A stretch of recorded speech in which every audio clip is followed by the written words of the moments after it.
All right, thank you very much. Hi, my name is Vojtech, and with me there's Rinke Henriksen. We're from RIF Storage, and we're going to tell you what RIF Storage is. So, RIF Storage is part of IOV Labs, which is a company that is building both RSK and RIF. So, at its core, the idea of RSK is to provide smart contracts to the Bitcoin network that are compatible with the Ethereum smart contracts. And they've successfully done that in 2017 when they've launched the mainnet network. But just as with Ethereum, you have a number of use cases that want to use these smart contracts. Just as in Ethereum, there is some missing infrastructure that most of the dApp developers actually have to kind of take a tape and start putting the infrastructure in place, building IPFS consortiums and doing all sorts of stuff just to be decentralized. So this is where RIF comes in place. So RIF is an infrastructure framework that is basically bringing together all the services that the dApp developers need to actually build decentralized applications. Let that be storage, let that be name service, directory, reputation, marketplace.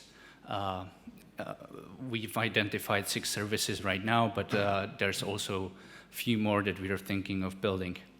But I'm here to talk about RIF Storage. So RIF Storage, at its core, is a protocol, which is a unified layer for a storage solutions. On top of that, there's a set of libraries and SDKs that we're now finalizing. And this is aimed at developers. And above that, UI that is bringing both the marketplace, where basically storage consumers can directly transact with providers, and also upload, download their files, and interact with the storage. And all of this is actually on top of existing storage providers. So everything what you guys who already presented are doing here, this is a great job.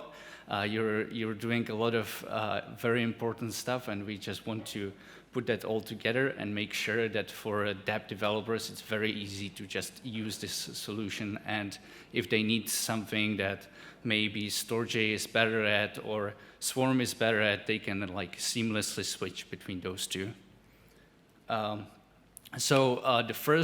We started to already work with Swarm on integrating and actually together building the incentive system. I'm here presenting it, but I'm actually not anyone who really helped on that. That would be Rinke, Marcelo, who's not here, Fabio, and Ralph, and Diego, who's been working on that. But what we're building is the swap mechanism, which is the tick for tag solution for Swarm.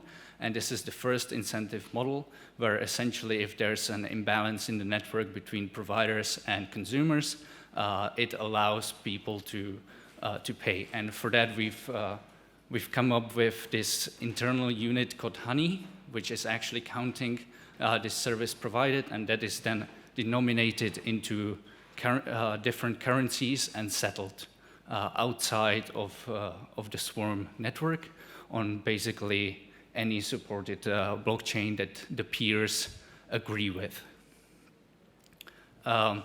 There's a nice diagram that describes all of it. It's actually a series of Swarm improvement proposals that are going to go live next week, at least some of them. So we invite everyone to have a look and give us a feedback and influence basically the development of the swap and of the incentive for Swarm. I would like to invite, if you have a storage solution, if you want to work with us, please contact us. If If you want to get involved, if you are someone who understands storage and wants to give us a feedback, or you have an opinion, please go to our GitHub or to the Swarm GitHub right now, where we are putting all these proposals.